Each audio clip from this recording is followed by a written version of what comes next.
بسم الله والصلاه والسلام على رسول الله. في هذا الفيديو هذا جبت لكم واحد التدبيره كي كيقولوا رائع جدا. انا بغيت نصاوب واحد الجيل ديال الماكينه اللي كنعرفوا انه كيتباع بثمن غالي جدا بتكلفه بسيطه، اللي هي واحد صابونه ديال المنجل، كاس ديال الخل. انا هنا استعملت صابونه واحده لان كنت سبق بعدا صاوبت الكميه كبيره، اذا باقي عندي داكشي باش صورت لكم غير باش نصور لكم فيديو. جبت غير صابونه واحده و بطريقه اللي هي سهله، ماشي شي حاجه صعيبه ولا شي طريقه صعيبه. واللي مهم من هادشي كامل هو انه كيخرج الحوايج بحال صبناهم كما كنقولوا بصابون المنجل شحال هادي، كيخرجهم مزيان.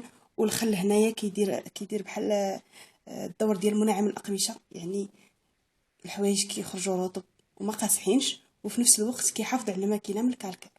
اول حاجه غادي نديرها غادي نحك الصابونه ونرجع لكم. الصابون ديالي من بعد ما حكيتوها له غادي نلوح عليه دابا اطرو ديال الماء سخون طايب. بسم الله. يعني الا كنتو ضاعفتوا الكميه ضاعفوا حتى الكميه ديال الماء. درتو جوج صابونات غديروا 2 لتر.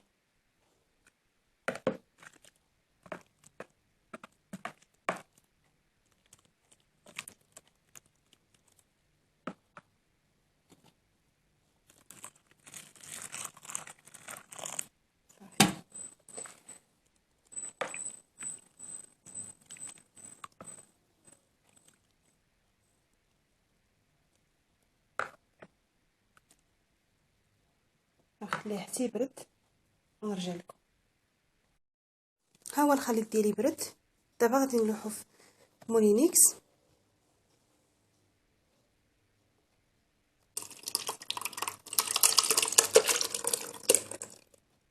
ندير غير نصف الكميه نعاود النصف الاخر.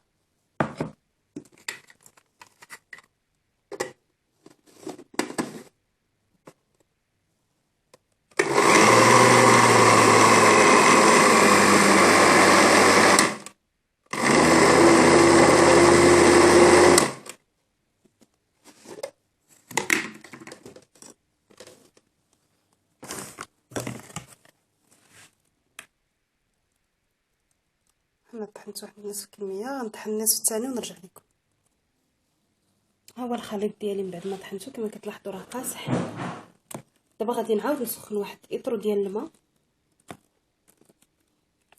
نلوحوا ليه الماء حتى يسخن مزيان، ونلوح ليه واحد الكاس ديال الخل.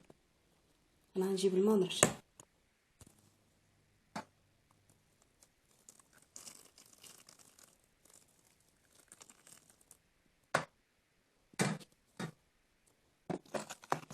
غنصب الماء ونبقى نحركوه حتى يعاود يتجانس.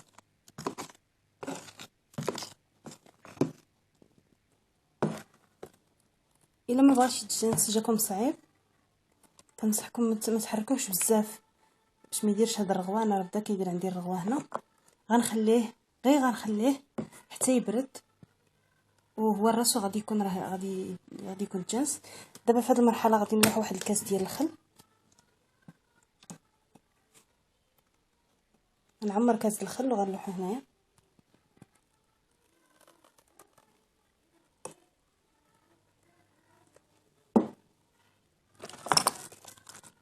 نعاود نخلط ونخليه نشوفوا القوام الاخير ديالو كي غادي. الجيل ديالي ها هو من بعد ما حركته وتجانس مع الماء برد شي شويه. القوام ديالو كيزيد كل ما كيبرد القوام كيزيد يولي ثقيل. الا بغيتوه عاد خفيف تقدروا تزيدوا له شويه الماء. بغيتوه هكا خليوه. انا كنفضلو هكا لان هكا كيشبه في الجيل اللي كنت كنشري. دابا ما بقيتش كنشريه الحمد لله، دابا وليت كنصاوب هذا. وتيقوني والله الا قلت لكم بان هذا فعال اكثر من هذاك الجيل اللي كنت كنشريه بثمن غالي. لان كنت كنشري 3 يطرو ب60 درهم ويطرو بشي 21 درهم، في حين انني صاوبت هنايا 2 يطرو غير بواحد الصابونه اللي كتسوى تقريبا 80. والخل قرعه الخل كتكون عندنا كناخذوها قرعه فيها بغات نستعملها لشي 3 الصابونات وقرعه فيها 3 الكيسان، يعني كدير غير شي 120 ولا 130 باش تعرفوا بان هذا صراحه اقتصادي وفعال. علاش ما نصاوبوهش في الدار نتهناو من الغلاء، وفي نفس الوقت نصبنوا حوايجنا بشي حاجه اللي هي فعاله وكتنقي. الحاجه اللي بغيت نزيدها لكم هنا، لاحظوا هو كيبرد وكيزيد كيتقل، ما بغيتوش هكا ثقيل تقدروا تزيدوا الماء كما قلت. وبطبيعه الحال الا كنتو غديروا غلاقه ديال هاد الجل، الا خففتوه غديروا 2 شي واضح. الا بغيتو تزيدوا